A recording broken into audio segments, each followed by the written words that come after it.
M இணையவழி நண்பர்கள் அனைவரையும் அறிவகம் பார் சேனலுக்கு வரவேற்கின்றோம்.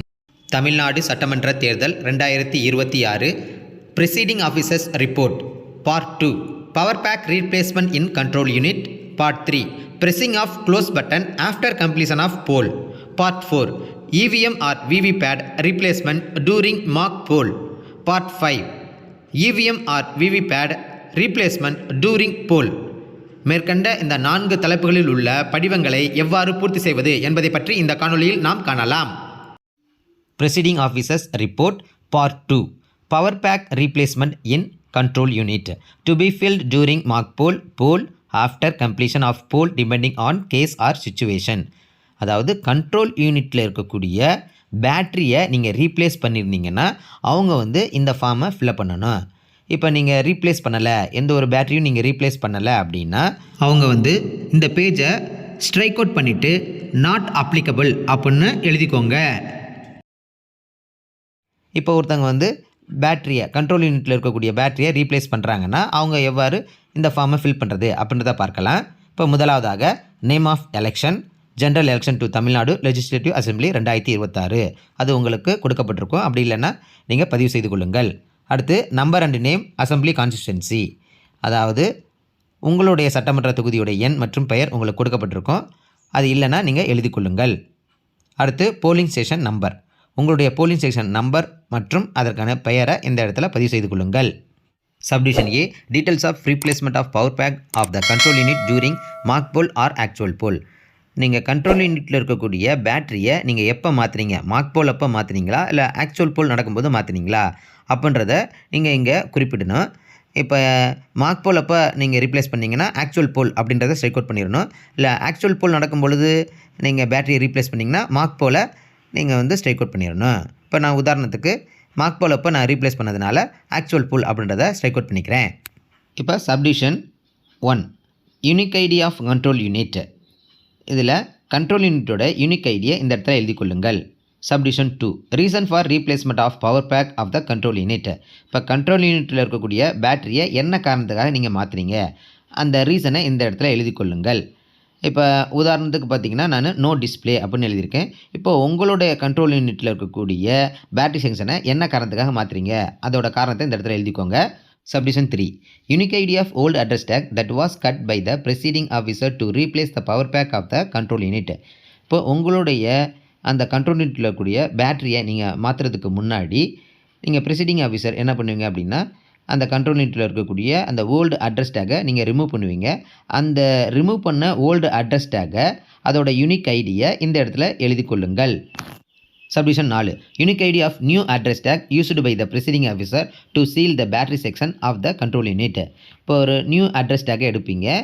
அந்த நியூ அட்ரஸ் டேக்கை உங்களுடைய கண்ட்ரோல் யூனிட்டில் இருக்கக்கூடிய பேட்டரி செக்ஷனில் பக்கத்தில் வச்சு நீங்கள் ப்ரிசைடிங் ஆஃபீஸர் அந்த நியூ அட்ரஸ் டேக்கை சீல் பண்ணிடணும். பின்பு அந்த நியூ அட்ரஸ் டேக்கோடைய யூனிக் ஐடியை இந்த இடத்துல எழுதி கொள்ளுங்கள். Next subdivision B following polling agent witness the replacement of power pack from the control unit. Control யூனிட்டில் இருக்கக்கூடிய பேட்டரியை நம்ம மாற்றுறதுக்குரிய விட்னஸ் அதை இங்கே நம்ம இந்த கட்டத்தில் ஃபில்அப் பண்ணணும். முதல்ல சீரியல் நம்பர் அது உங்களுக்கு அச்சிடப்பட்டிருக்கும். அடுத்து நேம் ஆஃப் த போலிங் ஏஜென்ட்டோடைய பெயரை எழுதிக்கோங்க. அடுத்து நேம் ஆஃப் த பார்ட்டி, இப்போ அவங்க என்ன கட்சியில் இருக்காங்களோ அந்த கட்சியோட பெயரை எழுதிக்கோங்க. அடுத்து நேம் ஆஃப் த கேண்டிடேட், அந்த வேட்பாளர் பெயரை எழுதிக்கோங்க. அதுக்கு அடுத்தது சிக்னேச்சர் ஆஃப் த போலிங் ஏஜென்ட்டை கையெழுத்து வாங்கிக்கோங்க. பின்பு கீழே பார்த்தீங்கன்னா repeat the above information is same format if multiple replacement happen. இப்போ பல நீங்கள் மாற்றுறீங்க அப்படின்னா இதே போல் மற்றொரு காப்பி எழுதிக்கோங்க அப்படின்னு சொல்லியிருக்காங்க. அதுக்கு அடுத்தது சிக்னேச்சர் ஆஃப் ப்ரிசைடிங் ஆஃபீஸர் இந்த இடத்துல அவங்களுடைய கையொப்பம் போட வேண்டும். அடுத்து சிக்னேச்சர் ஆஃப் செக்டர் ஆஃபீஸர், இப்போ செக்டர் ஆஃபீஸருடைய கையெழுத்தை இந்த இடத்துல நீங்கள் வாங்கிக்கணும். Presiding officers report part 3 pressing of close button after completion of poll. அதாவது நம்மளுடைய ஆக்சுவல் போல் டைம் முடிஞ்சதுக்கப்புறம், அதாவது மாலை 6 மணி, அதுக்கப்புறம் கண்ட்ரோல் யூனிட்டில் இருக்கக்கூடிய க்ளோஸ் பட்டனை நம்ம அழுத்துவோம். அதை பின்பு நம்ம கண்ட்ரோல் யூனிட்டை சீல் பண்ணுவோம். அதன் பின்பு இந்த ஃபார்மேட்டை நம்ம ஃபில்அப் பண்ணணும். இதில் முதலாவதாக name of election general election to Tamil Nadu legislative assembly 2026 அது உங்களுக்கு அச்சிடப்பட்டிருக்கும். அப்படி இல்லைனா எழுதி கொள்ளுங்கள்.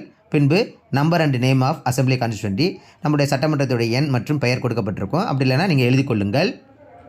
டேட் ஆஃப் போல், இப்போ நம்மளுக்கு தேர்தல் நடக்கக்கூடிய நாளை இந்த இடத்துல எழுதி கொள்ளுங்கள்.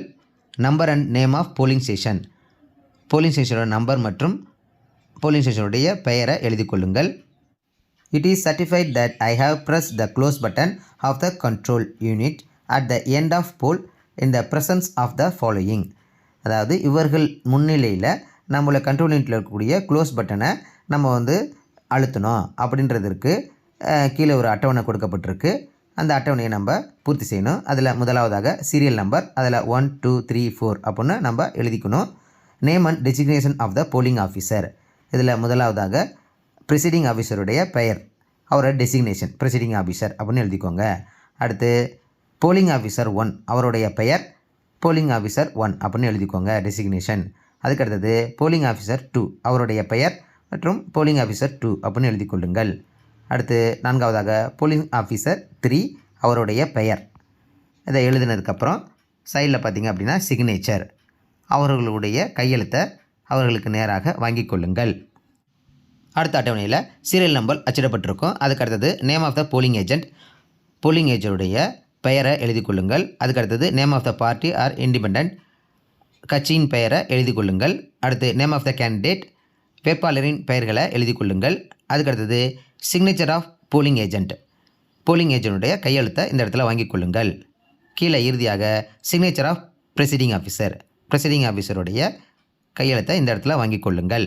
Presiding officers report part 4 EVM or VVPAT replacement to be fill during mark poll if there is any replacement. அதாவது மாதிரி வாக்குப்பதிவு மார்க் போல் நடக்கும் பொழுது ballot unit, control unit, VVPAT இந்த 3ல் ஏதாச்சும் நீங்கள் ரீப்ளேஸ் பண்ணீங்க அப்படின்னா அதோட விவரத்தை நீங்கள் இங்கே பதிவு செய்யணும். இப்போ எதுவுமே நீங்கள் ரீப்ளேஸ் பண்ணலை அப்படின்னா இந்த பேஜை ஸ்ட்ரைக் அவுட் பண்ணிவிட்டு நாட் அப்ளிகபிள் அப்படின்னு எழுதிக்கோங்க. அடுத்து மார்க் போல் நடக்கும் பொழுது ballot unit, control unit, VVPAT இந்த 3ல் ஏதாச்சும் 1 அல்லது 3ஐயுமே நீங்கள் மாற்றிருந்தீங்க அப்படின்னா இந்த ஃபார்மேட்டை எவ்வாறு பூர்த்தி செய்வது அப்படின்றத பார்க்கலாம். இப்போ உதாரணத்துக்கு மார்க் போல் நடக்கும்போது என்னோடய பேலட் யூனிட் வேலை செய்யலை, அதனால் பேலட் யூனிட்டை நான் ரீப்ளேஸ் பண்ணிட்டேன். அதற்காக இந்த ஃபார்மேட்டை எவ்வாறு பூர்த்தி செய்வது அப்படின்றத பார்ப்போம். முதல்ல name of election, general election to Tamil Nadu legislative assembly 2026. அடுத்து number and name of assembly constituency, நம்முடைய சட்டமன்ற தொகுதியுடைய எண் மற்றும் பெயர். அடுத்து polling station number and name. அதுக்கடுத்தது 1 subdivision A, details of electronic voting machine and VVPAT used. BU ballot unit, CU control unit and VVPAT voter verifiable paper audit செயல். Serial number 1 particulars, unique ID of units given at the time of dispersal. இப்போ நம்மளுக்கு mark poll நடக்கும் பொழுது ballot unit தான் உங்களுக்கு replace பண்ணோம். அந்த work ஆகாமல் போன பேலட் யூனிட்டோடைய யூனிக் ஐடியை இந்த இடத்துல எழுதி கொள்ளுங்கள். அடுத்து கண்ட்ரோல் யூனிட், இதெல்லாம் டேஷ் போட்டுக்கோங்க, VVPAT டேஷ் போட்டுக்கோங்க. இறுதியாக signature of sector officer in case of replacement, இப்போ செக்டர் ஆஃபீஸருடைய கையெழுத்தை இந்த இடத்துல வாங்கி கொள்ளுங்கள். Serial number 2A, tick which one found non functional during mark poll. Mock poll நடக்கும் பொழுது எது உங்களுக்கு சரியாகாமல் வேலை செய்யலை அப்படின்றத நீங்கள் டிக் பண்ணணும். இப்போ பேலட் யூனிட்டா, கண்ட்ரோல் யூனிட்டா, VVPAT அதை வந்து எது உங்களுக்கு ஒர்க் ஆகலையோ அதை நீங்கள் டிக் பண்ணணும். இப்போ எனக்கு பேலட் யூனிட் ஒர்க் ஆகலை, அதனால் பேலட் யூனிட் அதை டிக் பண்ணிக்கிறேன். மற்ற ரெண்டுக்கும் டேஷ் போட்டுக்கிறேன். Serial number 2 subdivision B, reason for non functioning, mention error or code noticed in control unit. அதாவது உங்களுக்கு ballot unit, control unit, VVPAT இந்த 3ல் எது உங்களுக்கு ஒர்க் ஆகலையோ, ஏன் ஒர்க் ஆகலை அப்படின்ற காரணத்தை எழுதணும். அதேபோல் கண்ட்ரோல் யூனிட்டில் என்ன எரர் காட்டுதோ அதை நீங்கள் எழுதணும். இப்போ உதாரணத்துக்கு இப்போ எனக்கு பேலட் யூனிட் வந்து ஒர்க் ஆகலை, அப்போதுக்கு கண்ட்ரோல் யூனிட்டில் என்ன ரீசன் காட்டுதோ, என்ன எரர் காட்டுதோ அதை இந்த இடத்துல எழுதணும். இப்போ எனக்கு ரீசன் வந்து பேலட் யூனிட்டில் வந்து பார்த்திங்கன்னா சவுண்டு வரல, அதனால் நோ சவுண்டு அப்படின்னு போட்டுக்கிறேன். அதே நேரத்தில் கண்ட்ரோல் யூனிட்டில் என்ன எரர் காட்டுது அப்படின்றதையும் இந்த இடத்துல எழுதிக்கணும். இதே போல் கண்ட்ரோல் யூனிட் விவிபேட் நீங்கள் ரீப்ளேஸ் பண்ணிங்கன்னா அதோடைய காரணத்தையும் நீங்கள் எழுதி கொள்ளுங்கள். அப்போதைக்கு கண்ட்ரோல் யூனிட்டில் என்ன காட்டுச்சு அதையும் எழுதி கொள்ளுங்கள். அடுத்து serial number 3 unique ID of units given as replacement during mark poll. இப்போ மார்க் போல் நடக்கும் பொழுது நீங்கள் எந்த இதை வந்து ரீப்ளேஸ் பண்ணிங்களோ அந்த புதுசாக நீங்கள் ரீப்ளேஸ் பண்ணியிருப்பீங்க அந்த புதிதாக கொடுக்கப்பட்ட அந்த எலக்ட்ரானிக் ஓட்டிங் மிஷினா அல்லது விவிபேடா அதோடைய யூனிக் ஐடியை நீங்கள் இங்கே எழுதி கொள்ளுங்கள். இப்போ எனக்கு பேலட் யூனிட் தான் உங்களுக்கு ரீப்ளேஸ் பண்ணாங்க. அந்த புதிதாக இருக்கக்கூடிய பேலட் யூனிட்டோடைய யூனிக் ஐடியை நான் எழுதிக்கிறேன். இதே போல் கண்ட்ரோல் யூனிட் நீங்கள் மாற்றிங்கன்னா அந்த புதிய கண்ட்ரோல் யூனிட்டோடைய யூனிக் ஐடியை எழுதிக்கோங்க. விவிபேட் மாற்றிங்கன்னா புதிய விவிபேடோடைய யூனிக் ஐடியை எழுதிக்கோங்க. அதுக்கடுத்து இறுதியாக பார்த்திங்கன்னா அந்த சிக்னேச்சர் ஆஃப் செக்டர் ஆஃபீஸர் அப்படின்னு இருக்கும்.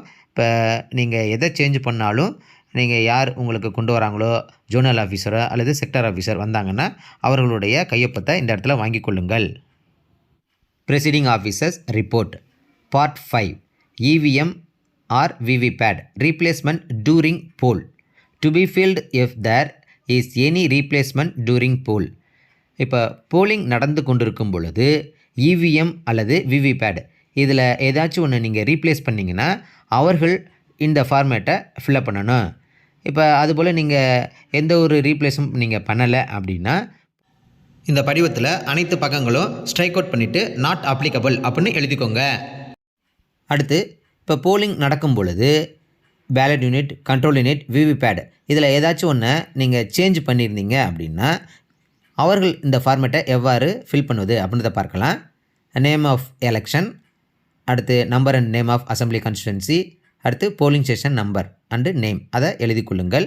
அடுத்து subdivision A replacement of EVM and VVPAT during actual poll process. அதில் சீரியல் நம்பர் 1 அதில் பர்டிகுலர்ஸில் subdivision A unique ID of units found non functional during actual poll. உங்களுக்கு போலிங் நடந்திருக்கும் போது எது உங்களுக்கு நான் ஃபங்க்ஷனாக இருந்துச்சு, பேலட் யூனிட்டா கண்ட்ரோல் யூனிட்டா விவிபேடா அதோடைய யூனிக் ஐடியை இந்த இடத்துல எழுதி கொள்ளுங்கள். இப்போ உதாரணத்துக்கு எனக்கு பேலட் யூனிட் வந்து ஒர்க் ஆகலை, அதனால் ஒர்க் ஆகாமல் இருக்கக்கூடிய அந்த பேலட் யூனிட்டை அதோடய யூனிக் ஐடியை இந்த இடத்துல எழுதி கொள்கின்றேன். மற்ற கண்ட்ரோல் யூனிட் விவிபேட்டுக்கெலாம் டேஷ் போட்டுக்கிறேன். அடுத்து subdivision B time of occurrence of defects. இப்போ பேலட் யூனிட் ஒர்க் ஆகாமல் இருக்கும் பொழுது என்ன டைம் அந்த டைமை இந்த இடத்துல குறிப்பிட்டு கொள்ளுங்கள். அது subdivision C number of votes record in the control unit by the time the units got non-functional. அந்த டைமில் பேலட் யூனிட் ஒர்க் ஆகாத அந்த டைமில் கண்ட்ரோல் யூனிட்டில் மொத்தம் எத்தனை ஓட்டு பதிவாயிருந்துச்சோ அந்த ஓட்டோட எண்ணிக்கையை இந்த இடத்துல எழுதி கொள்ளுங்கள். இப்போ எனக்கு வந்து 115 அதை நான் எழுதி கொள்கின்றேன். இப்போ சில பேருக்கு பார்த்திங்கன்னா கண்ட்ரோல் யூனிட் வந்து ஒர்க் ஆகலை அப்படின்னா அவங்க வந்து பதிவான வாக்குகளை எப்படி பார்க்கலாம் அப்படின்னா 17A ரிஜிஸ்டரில் எத்தனை பேர் பதிவு செஞ்சுருக்காங்க அதோடைய மொத்த வாக்காளர்கள் எண்ணிக்கையை தான் நம்ம வந்து கண்டிப்பாக ஓட்டு போட்டிருப்பாங்க. அவர்களுடைய எண்ணிக்கையை வந்து இந்த இடத்துல பதிவு செய்து கொள்ளலாம். அடுத்து subdivision D reason for non functioning mention error or code noticed in control unit. இப்போ நான் ஃபங்க்ஷன் அது ஒர்க் ஆகாமல் இருக்கிறதுக்கூடிய காரணத்தை இந்த இடத்துல எழுதி கொள்ளுங்கள். இப்போ பேலட் யூனிட் வந்து இப்போ எனக்கு வந்து நோ பீப் சவுண்ட் உங்களுக்கு வருது, அதனால் அதை நான் எழுதி கொள்கின்றேன். அப்பொழுது கண்ட்ரோல் யூனிட்டில் என்ன எரர் காட்டுதோ அதையும் கூட நீங்கள் இந்த இடத்துல எழுதி கொள்ளலாம்.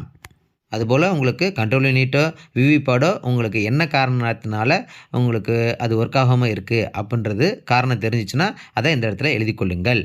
Subdivision E beep sound is heard. Beep sound வந்து உங்களுக்கு கேட்டுச்சா அப்படின்னு கேட்டிருக்காங்க. கேட்டுச்சுன்னா எஸ்ன்னு போடுங்க, கேட்கலன்னா நோ அப்படின்றத போடுங்க. இப்போ எனக்கு வந்து கேட்கல, அதனால் நோ என்பதை குறித்து கொள்கின்றேன். Subdivision F unique ID of new units provided as replacement. இப்போ உங்களுக்கு பேலட் யூனிட் புதுசாக கொடுத்துருப்பாங்க. அந்த புதிய பேலட் யூனிட்டுடைய யூனிக் ஐடியை இந்த இடத்துல எழுதி கொள்ளுங்கள். இப்போ அதே போல் நீங்கள் கண்ட்ரோல் யூனிட் நீங்கள் ரீப்ளேஸ் பண்ணிங்கன்னா அந்த புதிய கண்ட்ரோல் யூனிட்டை அதோடைய யூனிக் ஐடியை எழுதி கொள்ளுங்கள். அல்லது விவிபேட் நீங்கள் ரீப்ளேஸ் பண்ணியிருந்தீங்கன்னா புதிய விவிபேடை அதோடைய யூனிக் ஐடியை எழுதி கொள்ளுங்கள். Subdivision G time of restarting poll. இப்போ மறுபடியும் நீங்கள் ரீஸ்டார்ட் பண்ண போலிங் டைம் என்ன அப்படின்றத கேட்டிருக்காங்க. அந்த ரீஸ்டார்ட் பண்ண போலிங் டைமை இந்த இடத்துல குறித்து கொள்ளுங்கள். அடுத்து serial number 2 remarks if any. இப்போ ரிமார்க் அப்படின்ற இடத்துல நீங்கள் என்ன காரணத்தினால என்ன பேலட் யூனிட்டா, கண்ட்ரோல் யூனிட்டா, விவிபேட் எது நீங்கள் சேஞ்ச் பண்ணீங்க அப்படின்றத இந்த இடத்துல எழுதி கொள்ளுங்கள். இப்போ நான் வந்து சேஞ்ச் பேலட் யூனிட் அப்படின்றத நான் எழுதியிருக்கேன். அடுத்து subdivision B, following polling agents witness இந்த replacement process during actual poll நடக்கும் பொழுது நம்ம ரீப்ளேஸ் பண்ணதுனால இப்போ அதுக்கான விட்னஸ்ஸு இந்த அட்டவணையில் நம்ம பூர்த்தி செய்யணும். இதில் சீரியல் நம்பர் கொடுக்கப்பட்டிருக்கும். இதில் முதலாவதாக நேம் ஆஃப் போலிங் ஏஜென்ட்டுடைய பெயரை எழுதி கொள்ளுங்கள். அடுத்து நேம் ஆஃப் த பார்ட்டி, கட்சியின் பெயரை எழுதி கொள்ளுங்கள். அடுத்து நேம் ஆஃப் த கேண்டிடேட், வேட்பாளரின் பெயர்களை எழுதி கொள்ளுங்கள். அடுத்து சிக்னேச்சர் ஆஃப் போலிங் ஏஜென்ட்டை கையெழுத்து வாங்கி கொள்ளுங்கள். அது கீழே பார்த்தீங்கன்னா சிக்னேச்சர் ஆஃப் ப்ரிசைடிங் ஆஃபீஸருடைய சிக்னேச்சர் இந்த இடத்துல வாங்கி கொள்ளுங்கள்.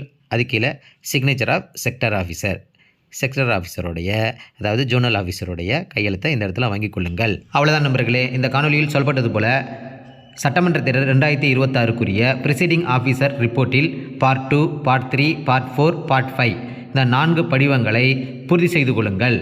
நண்பர்களே, இந்த காணொலி உங்களுக்கு பயனுள்ளதாக இருந்துச்சுன்னா லைக் பண்ணுங்கள், ஷேர் பண்ணுங்கள், கமெண்ட் பண்ணுங்கள். இது போன்ற பயனுள்ள காணொலிகளை நீங்கள் பார்க்கணும் அப்படின்னா அறிவகம் பார்ட் சேனலை சப்ஸ்கிரைப் பண்ணிக்கோங்க. பக்கத்தில் இருக்க பெல் ஐக்கனை கிளிக் பண்ணி ஆல்னு கொடுத்துக்கோங்க. அப்போ தான் நாங்கள் போடுற வீடியோ நோட்டிஃபிகேஷன் உங்களுக்கு உடனுக்குடனே வரும்.